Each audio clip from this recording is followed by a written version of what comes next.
Good morning, everyone. Welcome.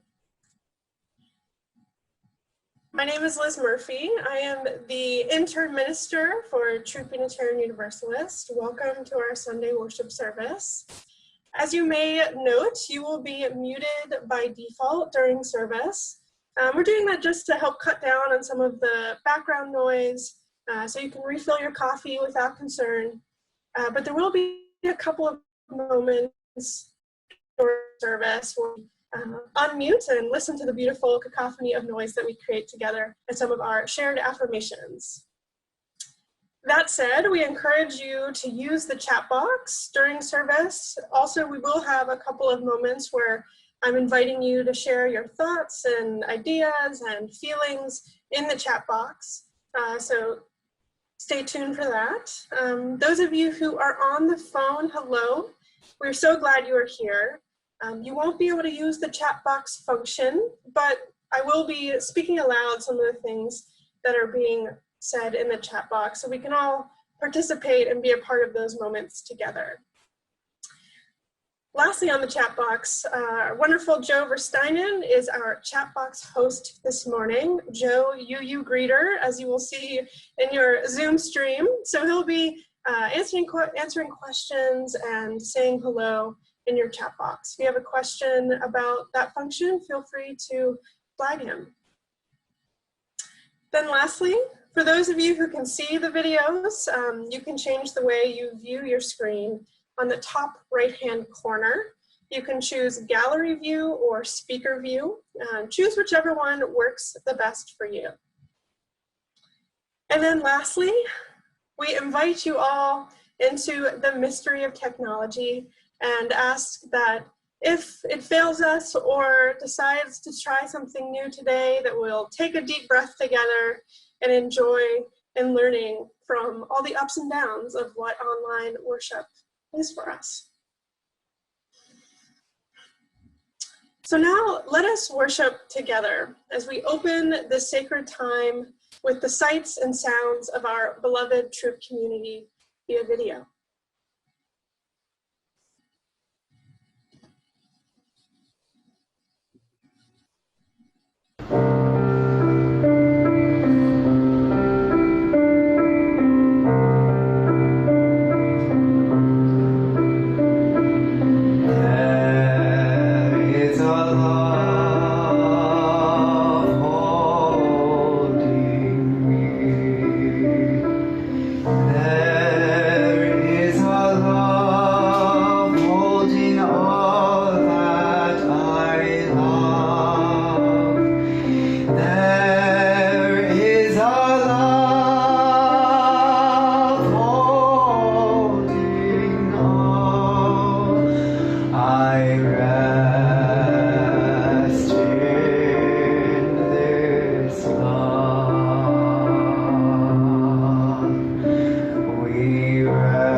Let us come into our online space of hope and love, of peace and justice, of wholeness and healing.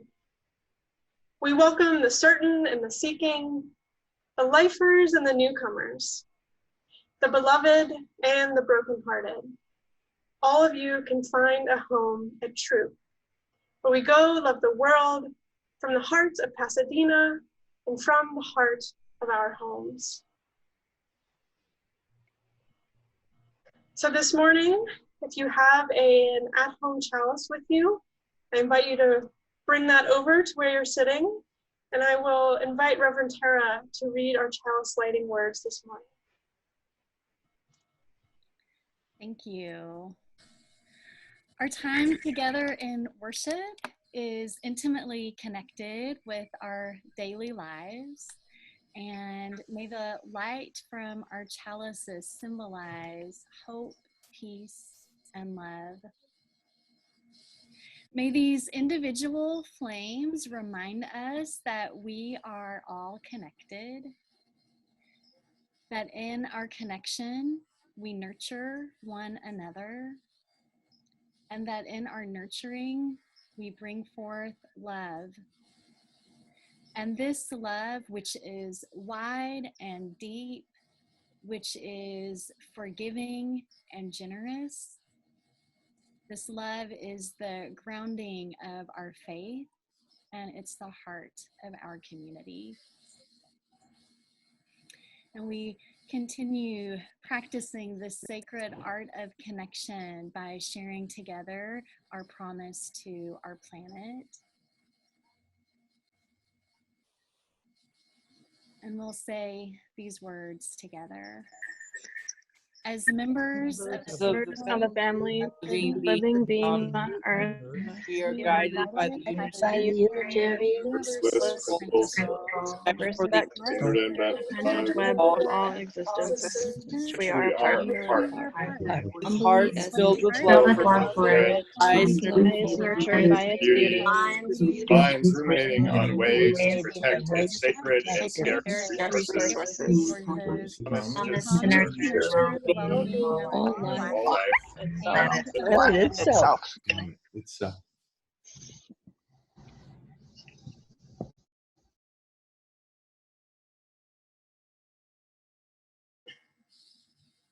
Amen. And now, friends, let us greet one another. In the chat box, I invite you to type your warm welcomes and greetings into the chat box. Those of you on the phone, I will go ahead and read some of those aloud, but we feel the positive warmth welcome through the phone too. Pat is sharing, hi everyone. Pat and Emmett give you virtual hugs. Lee says, good morning everyone and happy Mother's Day. Mary says, good morning Throop family. Susie says, good morning and happy Mother's Day. Taryn, air hugs from me. Reverend Tara says, I love being with you all on Sunday. Lynn says, I'm so thankful for everyone here today. Joy to all. Tim says, good morning and happy Mother's Day. Sky says, grateful for all of you and my mom, Mary, joining us in Georgia. Welcome, Mary. Terry says, hey, Melanie. Very fun spelling. Frances shares her love to all. Rachel and Dave say, hey, friends. The Whitliffs say, good morning, everyone, and happy Mother's Day to all the moms and those who have a mom or have lost a mom. Steve says, I see some new faces. Erlen says, I'm so thankful. Rini says, from West Virginia, good afternoon. Happy to be here. Ted Murphy, my father, says, happy Mother's Day to all from Pennsylvania. And Honeywell says, happy Mother's Day to Sky's mom. Christy says, morning everyone from the Big Island. Oh, that sounds nice. Melanie says, good morning one and all. I teared up a little seeing our video of time and community together. I'm so grateful to see you every week. Alethea says, good morning. Hope everyone is having a peaceful weekend. Indeed. And thank you everyone for sharing your warm welcomes. I really feel it this morning. And as there are more messages added on, please feel free to take a look at what others are saying this morning. So now that we have joyfully greeted one another and shared our warmth in community, I want to move us into a time of contemplation, of meditation, and of groundedness. And so this morning we're turning to a reading from Alice Walker's collection of essays, In Search of Our Mother's Gardens. So obviously, as we have heard throughout our welcome and in the chat box, we are obviously honoring the Mother's Day observance today. And I think Walker's writing is a beautiful testimony to the importance of nurturing in our lives, whether that's nurturing ourselves, our loved ones, and even, she writes, flowers. She writes, "My mother adorned with flowers whatever shabby house we were forced to live in. And not just your typical straggly country strand of zinnias either. She planted ambitious gardens, and still does, with over 50 different varieties of plants that bloom profusely. Before she left home for the fields, she watered her flowers, chopped up the grass, and laid out new beds. When she returned, she might divide clumps of bulbs, dig a cold pit, uproot and replant roses, or prune branches from her taller bushes or trees, until night came and it was too dark to see. Whatever she planted grew as if by magic, and her fame as a grower of flowers spread over 3 counties. Because of her creativity with her flowers, even my memories of poverty are seen through a screen of blooms: sunflowers, petunias, roses, dahlias, forsythia, spirea, delphiniums, verbena, and on and on. And I remember people coming to my mother's yard to be given cuttings from her flowers. I hear again the praise showered on her because whatever rocky soil she landed on, she turned into a garden.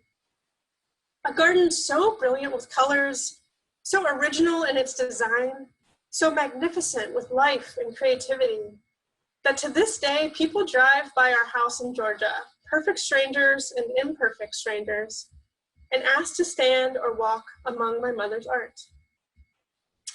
I notice that it is only when my mother is working her flowers that she is radiant, almost to the point of being invisible, except as creator, hand and eye.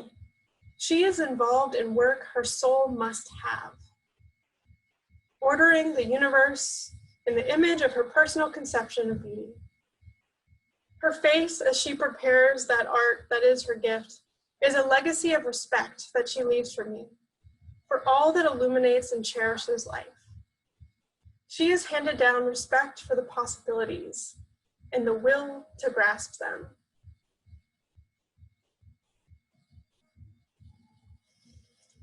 So friends, let us take a deep breath in and out together as we let those words soak in, and as we let those words hit us in different ways in our emotions and imaginations this morning. I'm sure George would have liked a conversation with Ms. Walker, sharing tips about their gardens. As we reflect on those words, I'd like to move us into a time of stillness and meditation. So I invite you to find a comfortable seat or a comfortable stance if you're standing this morning like I am. And then to gently close your eyes or let your gaze soften.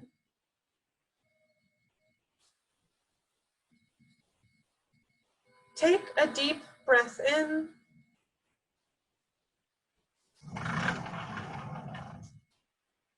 And as you exhale, imagine any stress or discomfort leaving your body. Let's do this for 3 more breaths together, allowing each one to get a little deeper.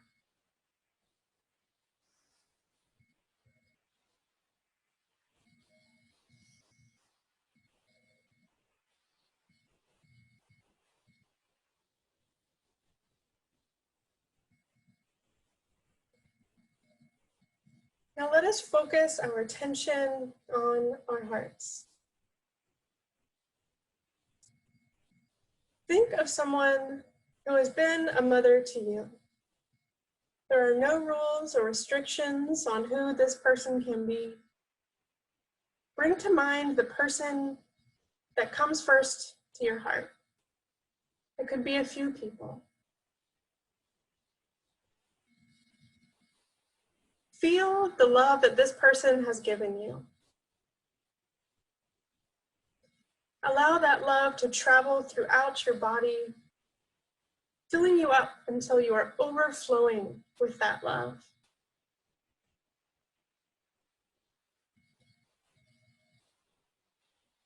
Now take a moment to send this person silent blessings and well wishes.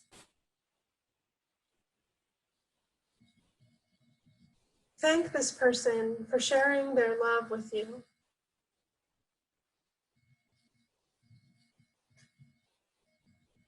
Imagine this person overflowing with joy because of you.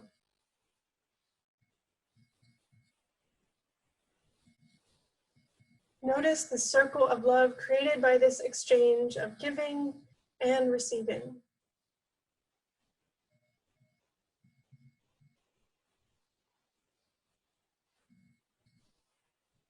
And let us extend this love to all the mothers of the world, to all those who nurture,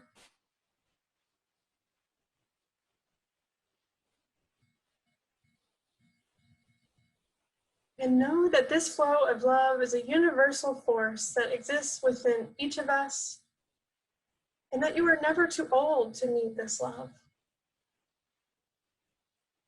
Tapping into this nurturing energy can remind you that you are loved each and every day.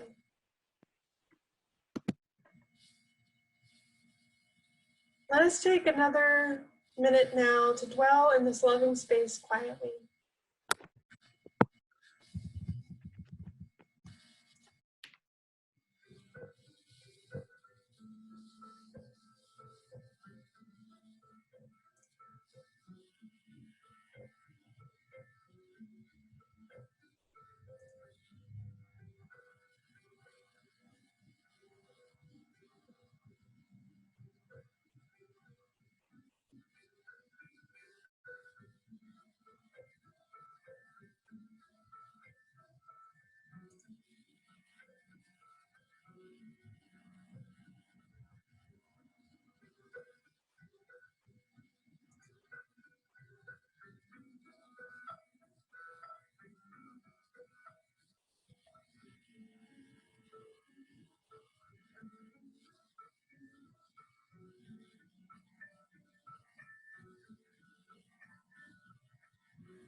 Let us take another deep breath in together.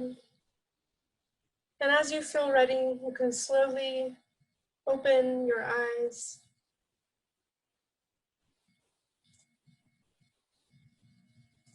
And remember that that love is always accessible to you.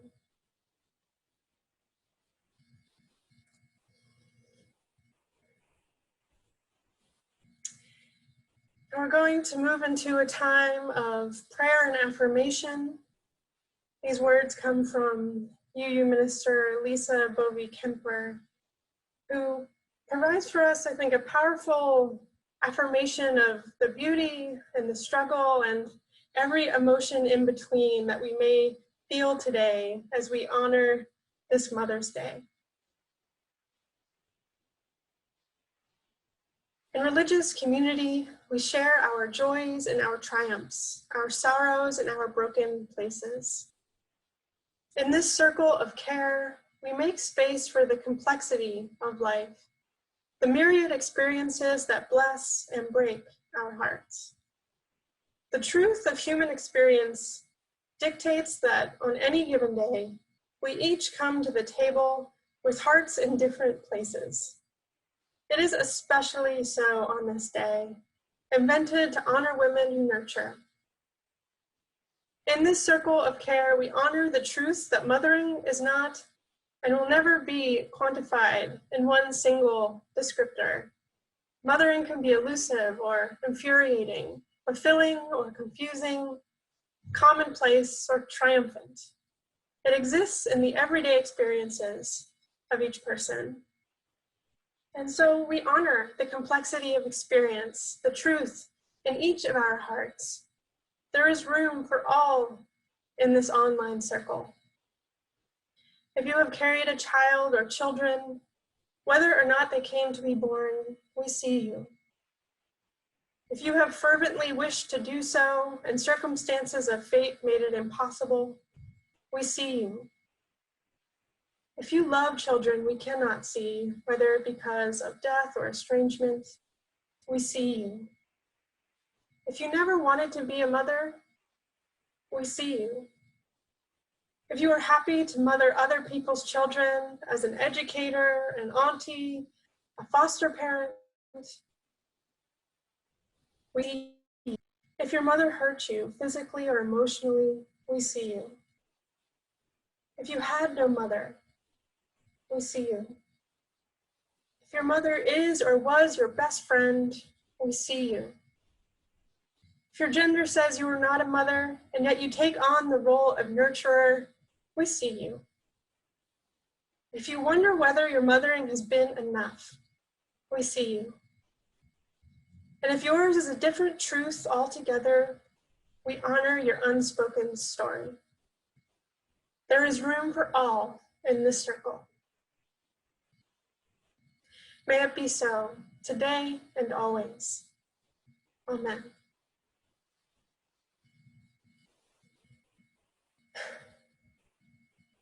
Now, friends, as we honor these many different feelings and attachments to this day, which is so special for so many, let us honor some of the mothers and mother figures within our very own Throop community. We've put together a slideshow of images of those folks for us to enjoy together.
Now that we've had a chance to, as a community, gaze upon these beautiful images of love, and we've heard the prayer and felt the meditation together, I'd like to invite us into a time of reflection and sharing of how these last few elements have hit you this morning.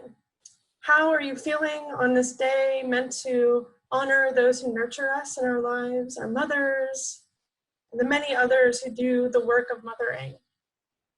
So let's take a moment now to share in the chat box how you're feeling, what has sprung up for you, and what you might hope to imagine the future Mother's Day might be in your lives.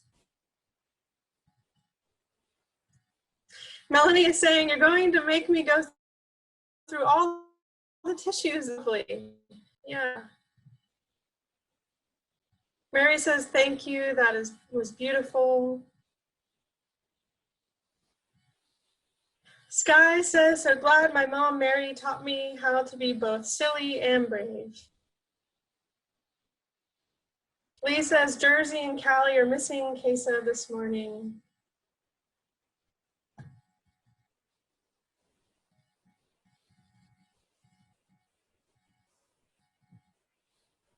Terry notes when her image came through, mine, yes. Cindy says, thanking Mother Earth today for holding us all. Yes, thank you, Cindy. Pat shares that Emmett misses his mom. Stephen says, grateful for being able to spend this Mother's Day with my mother and her granddaughter. First time since I left home when I was 16 years old. Ah, that is really special. Thank you, Stephen.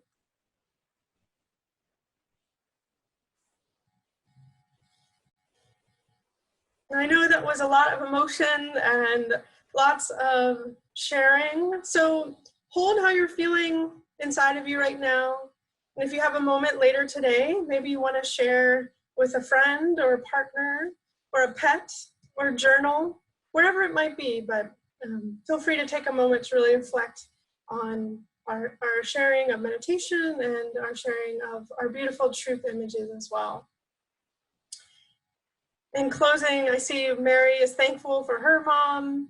Rachel and Dave are glad that mom is joining us from New York today.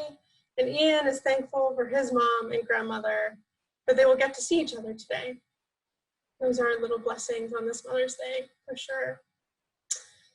And Adriana is grateful for all the mothers in her life, aunts, sisters, friends. Wonderful. Well, thank you all for sharing.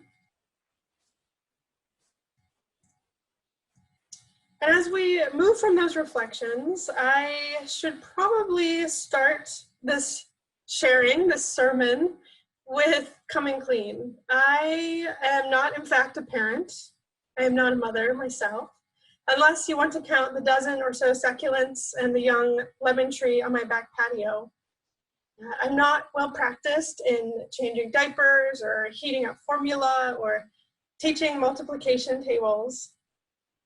But I do have some experience in perfecting the watering schedule, expertly propagating plants from a small leaf, and pruning stems when we just couldn't quite make it work.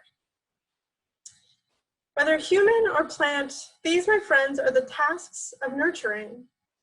They're often unglamorous and are sometimes taken for granted. They're part of the unsung daily hard work, the acts of carrying water, that go into helping a soul flourish and grow. These acts of carrying water might even feel more heavy right now as schools are closed, job security is scant, and resources are stretched thin for many of us. And not to mention all the mental and emotional and physical constraints put on our bodies right now. And yet, the work remains. The mouths need to be fed, the plants watered, and the baths drawn. Barbara Brown Taylor, who is our inspirational source for worship this month, writes about the hard physical work that comes along with keeping a farm. She calls it drudgery sometimes. This tending to land, to growth, is difficult stuff, she writes. But sometimes, that drudgery takes a turn. That carrying water to and fro starts to present itself as something else. It becomes soul work, she says. And I see a beautiful connection with Taylor's upending of this idea of carrying water as a negative, this idea that work of nurturing can turn to drudgery, with Alice Walker's writing on her own mother from earlier this morning. She writes, I notice that it is only when my mother is working in her flowers that she is radiant, almost to the point of being invisible, except as creator, hand and eye. She is involved in work that her soul must have. So on this Mother's Day, what if we honor true soul work of nurturing, of tending to, of loving? Mothering comes in so many shapes and sizes and so many different genders and relationships. It's the hard work that makes our lives, oftentimes, worth living. It gives us access to a sense of deep and unshakable love, to feeling seen for who we truly are, to a listening ear that won't turn away, no matter how dry our stories may be. It's true that it's this type of work that makes our covenantal UU communities go round too. Our first three principles state our values of the importance of each person, the need for compassion in our relationships with one another, and the value of difference, of encouraging one another to grow on their paths, but we're doing it alongside one another. These one-on-one and communal relationships, I think, can give us a whisper of the spark of the divine too, of that love that holds us all. So for some of us, this nurturing comes in the form of our mothers. For many others, it comes in the form of another person or people in our lives. It can come from a community like this one that we inhabit too. This soul work of nurturing is not exclusive. Our other mothers have a big role to play in every person's life. Christian womanist theologian and minister Stephanie Crumpton coined this term, other mothers, as she assembled the stories and experiences of a dozen or so Black women, all of whom lived in different parts of the country, were different ages, and had different life experiences. Still, she recognized a thread among the stories of these women with whom she shared a culture and experience. The soul work of nurturing is so vital to each human being, and that work is often communal. It takes a village, as they say. Aunties, best friends, cousins, mentors, your hairstylist or barber, your teammate, the list goes on. These other mothers play such an important role in the flourishing of each one of us. Now, Crumpton is speaking from her specific experience as a Black woman living in this country, in which the complexities of experience may differ from many of ours. Yet I still think there is a kernel of truth within her idea around other mothers that can extend across communities and across experience. Each one of us is like a tiny vine, she says. Without a sturdy and constant surface upon which to grow, we'll lay fallow, we'll remain stagnant. So take a moment now.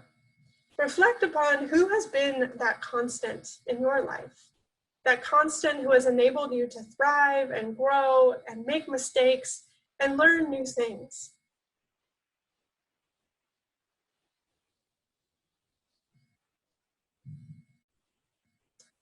Today, let us honor our mothers and our community of other mothers, holding gratitude for them for doing the soul work of nurturing us all, yesterday, today, and tomorrow. Blessed be, and amen.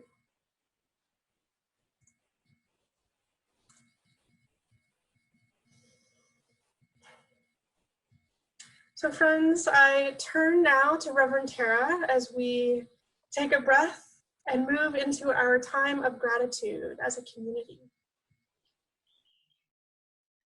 Thank you, Liz, for those beautiful words and the images of vines and plants. Throop has many circles of care within it. Some of those circles happen one-on-one, person to person.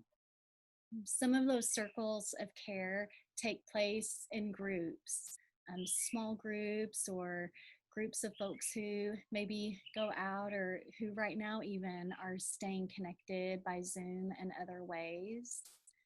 Our Throop circle of care, of course, extends beyond our four walls. It extends out to our lush permaculture garden.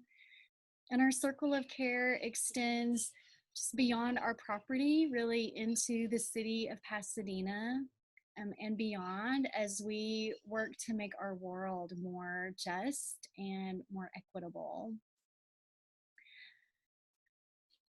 Those circles of care that we create really are just as strong as we can make them, as the energy that each one of us puts into them. One of the ways, of course, that we strengthen those circles of care, in addition just to our own presence, is our ability to financially support the congregation. Once a year, we invite you to think about your financial commitment and to pledge to make a gift that is meaningful for you. This year, that financial gift is really more important than ever. Your board is committed to continuing to pay staff and to keep our utilities paid. A significant stream of our revenue is usually main building and Henry House rentals. And as you can imagine, those revenue sources aren't certain at this time. We really appreciate all the ways that you give, and we appreciate those of you who have already filled out an online pledge card to let us know your intent for the coming year. Our circle of care extends even beyond our city and state borders. It extends all the way out to West Virginia. And this morning we've invited Renee Fulton, Throop member who moved away but is still staying connected, to share a few words with us about why Throop is important to her and why she continues to support it.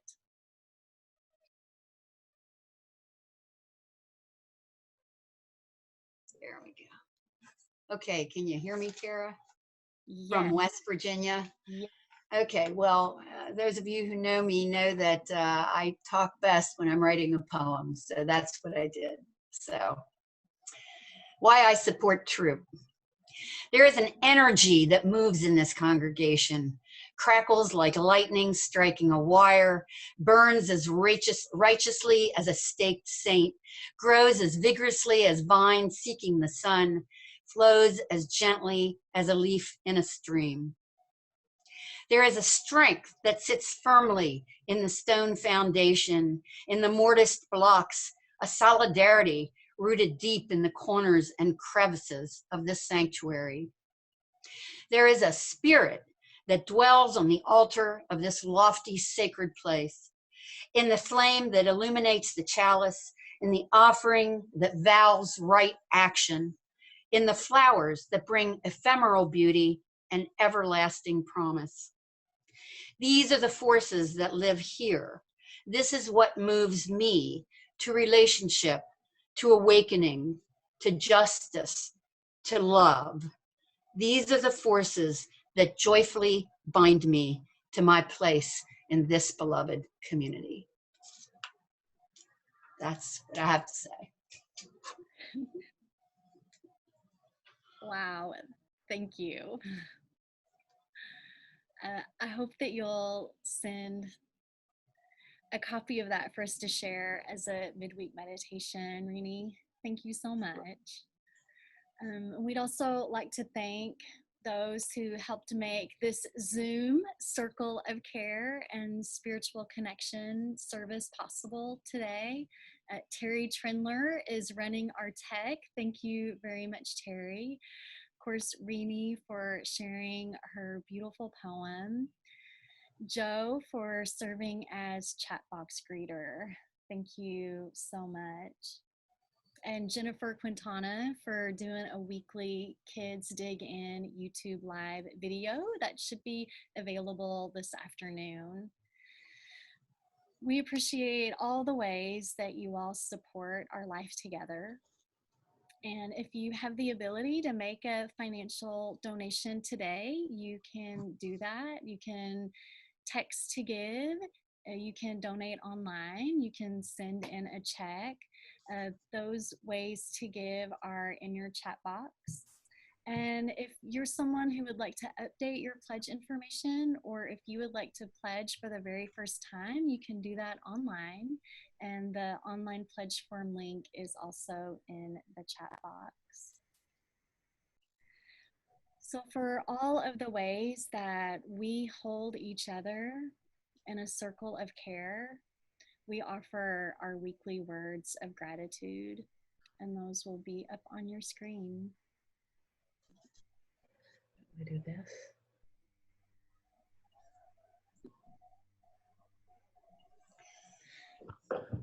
For the ministries of the church in our community, we bless our offering with love and hope.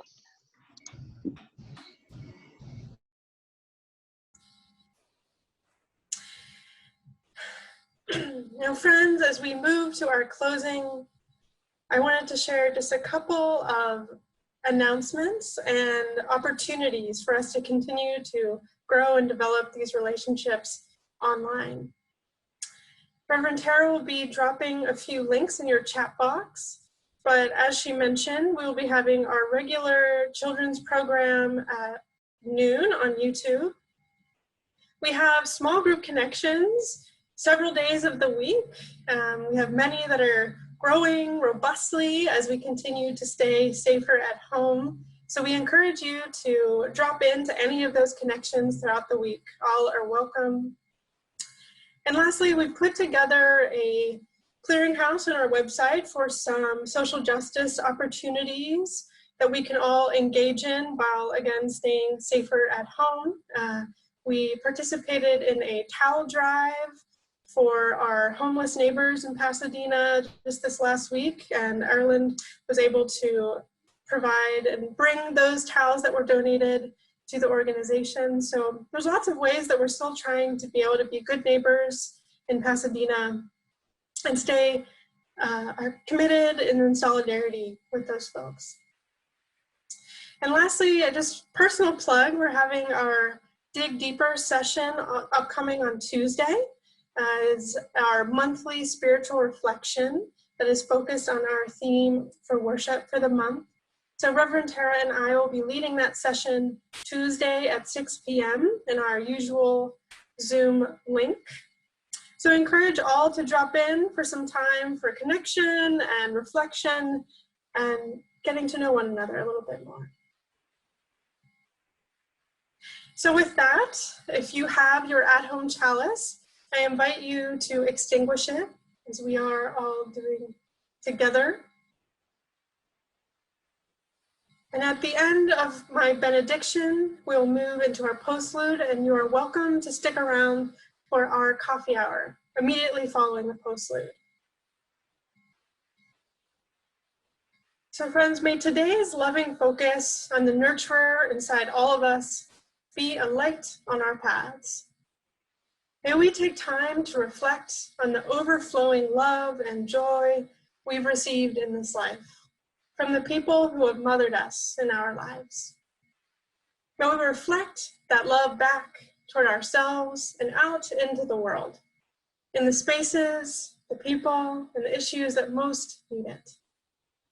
May you go in peace. Blessed be, and amen.